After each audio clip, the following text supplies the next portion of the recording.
Релігієзнавець передрукував ФСБшну експертизу, навіть не виправивши помилки. Про це заявив адвокат Едем Семедляєв після засідання Південного окружного військового суду, що в російському Ростові-на-Дону. Там розглядали справу 25 кримських татар, звинувачених у тероризмі через нібито причетність до Хізбут-Тахрір. 5 Кірізі Ізєтова, Раїма Айвазова, Фархода Базарова, Шабана Умєрова та Ремзі Бекірова. Адвокат зачитав висновок вченого з Інституту сходознавства Національної академії наук України Данила Радівілова. Він розкритикував релігієзнавчу експертизу обвинувачення та пояснив терміни, які вживали бранці. Фахівець пояснив кожне визначення та вказав на низку помилок релігієзнавця, який скопіював текст окупаційних слідчих. Религиовед, который должен знать эти термины, который должен знать имена религиозных деятелей, пророков, исламских ученых, он эти ошибки не исправлял, а просто перепечатал, как в стенограмме. Это показывает уровень экспертизы религиоведческой, это показывает уровень самого эксперта. Так званий таємний свідок, ймовірно, просто агент ФСБ, тому його особу відмовляються розкрити. Про це розповів адвокат Еміль Курбєдінов після засідання російського суду по справі Азамата Іюпова, якого через нібито причетність до Хізбут-Тахрір звинувачують у тероризмі. Окупанти запросили чергового так званого таємного свідка, який ховається під псевдо Мустафаєв. Захист хотів дізнатися його особу, оскільки підстав її приховувати немає, але окупаційний суд відмовив.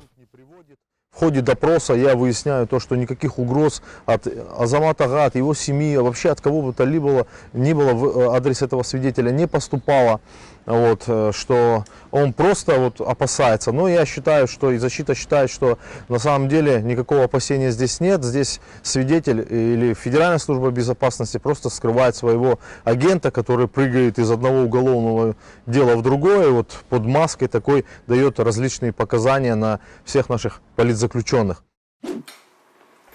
Російський суддя відмовився надати Яшару Шихаметову перекладача на кримсько-татарську мову. Про це заявив Олексій Ладін, адвокат бранці, якого через нібито причетність до Хізбут-Тахрір звинувачують у тероризмі.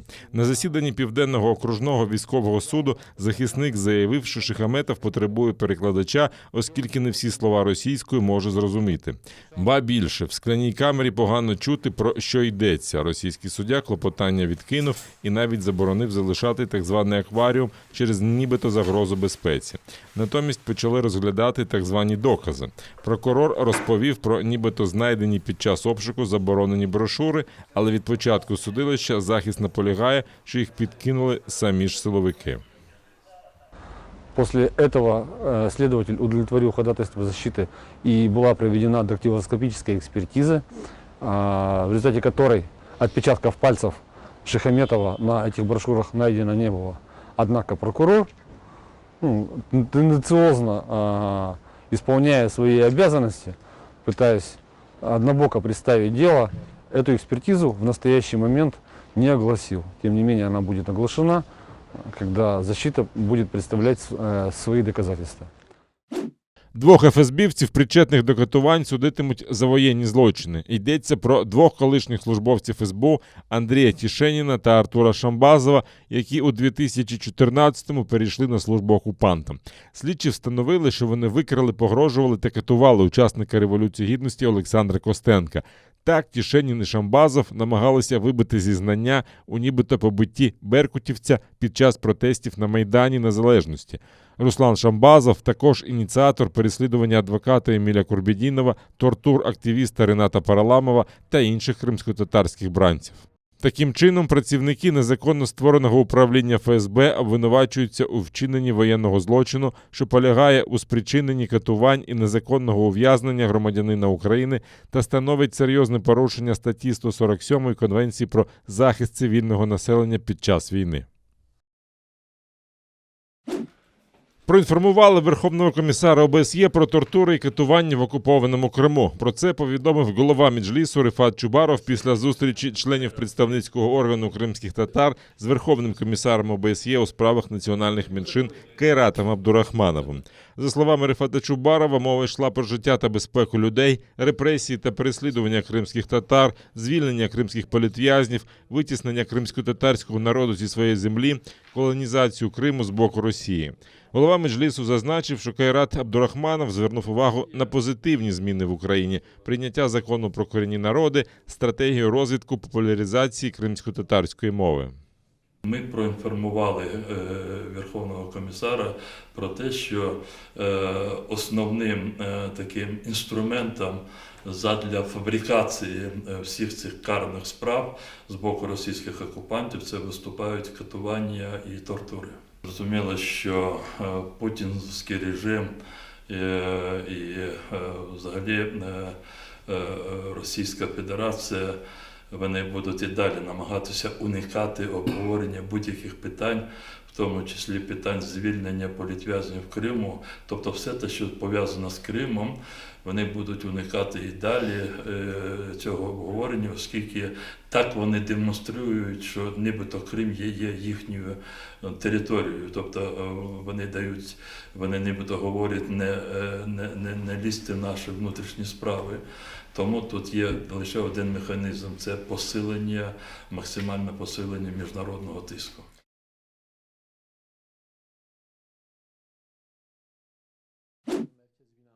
Позиція президента Туреччини щодо Криму вселяє надію багатьом кримським татарам. Про це йдеться у відкритому листі платформи кримсько-татарських організацій до Реджепа Таїпа Ердогана. Біля 50 дернеків звернулися до глави Турецької республіки перед його зустрічю з президентом Росії Путіним.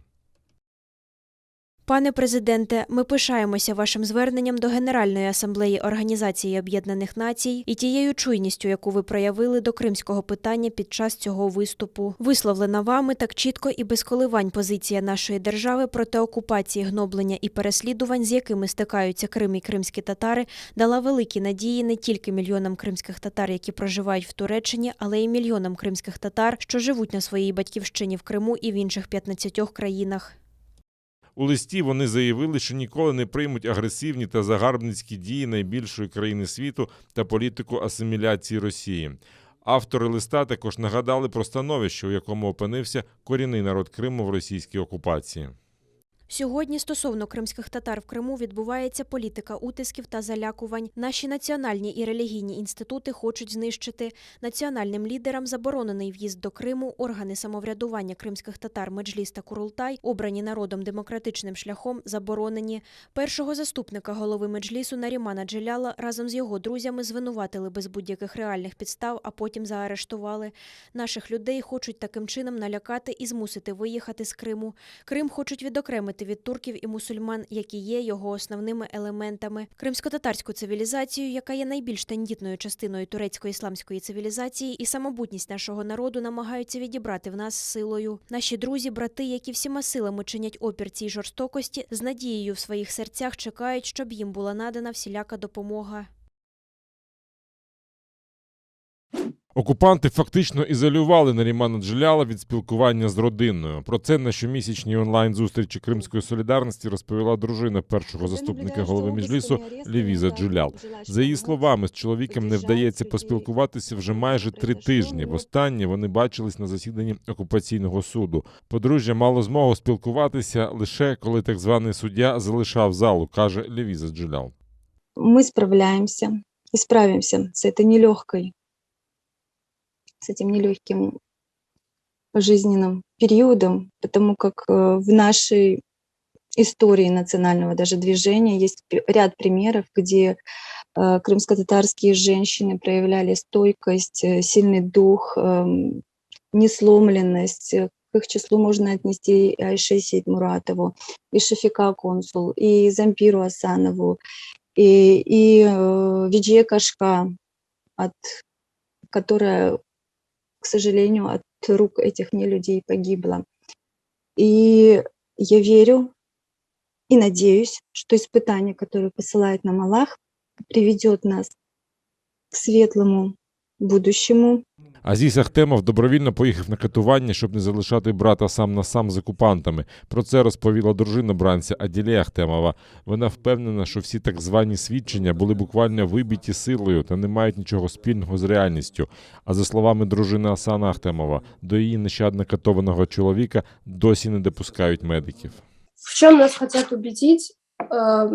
Люди, оказавшиеся в их руках, когда есть угроза не только собственной жизни, но и жизни близких, то человек озвучивает под принуждением то, что им прикажут.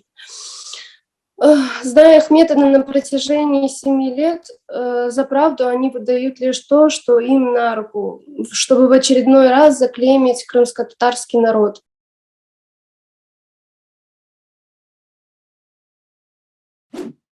Пар'є відмовилися від дебатів про переслідування корінних народів в окупованому Криму. Про це повідомила член постійної делегації Верховної Ради України Леся Василенко. Таке рішення в парламентській асамблеї Ради Європи пояснили тим, що резолюція про права кримськотатарського народу була ухвалена влітку. Раніше член української делегації нардеп Рустем Умеров повідомляв, що Україна подала запит на проведення дебатів на тлі нових облав та затримань на півострові. Втім, про репресії окупантів проти кримських татар в Пар'є таки говорили. Віце-президент асамблеї нардеп Олександр Мережко закликав вигнати Росію з організації. Російська окупаційна влада в помсту за кримську платформу заарештувала групу кримськотатарських активістів. Серед них представник Меджлісу Наріман Джулян. Дехто з затриманих зазнав тортур від рук російського ФСБ. На жаль, не було серйозної реакції на ці грубі порушення прав людини, і це не зупинило Росію. Вони сподіваються, що ми втомимося зважати на постійні провокації та порушення, але ми не маємо жодного права на це. Навпаки, ми маємо подвоїти наші зусилля, захищаючи кримських татар на окупованих територіях. Росія розкручує машину масової пропаганди, щоб створити ілюзію добробуту у Криму. Поведінка Росії не має нічого спільного з цінностями нашої організації. Висновок простий. Росію треба викинути з Ради Європи. 12 літаків і 4 судна заарештовано через незаконні відвідини окупованого Криму. Про це повідомили у прокуратурі автономії. Там встановили, що російська авіакомпанія використовувала пасажирські літаки марок Боїнг та Ембраєр для незаконного перетину державного кордону України. Відомо щонайменше про 37 російських авіакомпаній, які здійснюють регулярні рейси всупереч українському законодавству. В прокуратурі Криму також помітили істотне зменшення іноземних морських суден, які незаконно заходять до кримських портів. Гавані півострова закрили для судноплавства в липні 2014 року. До того ж, іноземні судна з провідних морських держав взагалі не заходять до закритих гавані півострова. Натомість порушують законодавство переважно судна під прапором Росії, інколи Сирії, Єгипту, Лівану, тобто країн, з якими відсутня міжнародна співпраця на цьому напрямі. Усипані уламками тротуари, тріщини в стінах будинків і вибите скло. На грецькому острові Крит стався землетрус магнітудою 5,8. Повідомляють про одного загиблого, ще близько 10 людей постраждало. Підземні поштовхи тривали кілька хвилин і відчувалися на всьому острові. Коло епіцентру в східній частині Криту пошкоджено багато старих будівель. Одна людина загинула. Під час ремонтних робіт на чоловіка впав купол каплиці. Стіни все ще стояли, але дах завалився і уламки були заввишки метр. Ми зрозуміли, що шансів вижити у чоловіка майже не було. Важкою технікою ми прибрали уламки і дісталися до бездиханного тіла бідолашного робітника. У столиці Криту, місті Іракліон, що за 30 кілометрів від епіцентру, люди вибігли на вулиці і боялися повертатися у будинки. За словами чиновників, для людей, які через небезпеку обвалення змушені залишатися просто неба, підготували номери в готелях. Тимчасово також нададуть 2,5 тисячі наметів. Влада Греції відправила на Крит інженерів, щоб оцінити збитки. Приєднуйтесь до сім'ї АТР та підпишіться на сайт нашого телеканалу. Для цього наберіть в браузері atr.ua, натисніть на кнопку «Вступити в сім'ю АТР», виберіть суму і натисніть кнопку «Підтримати АТР». Після цього заповніть дані своєї картки та електронної пошти. Оберіть регулярність платежу, погодьтеся з умовами програми та натисніть кнопку «Оплатити».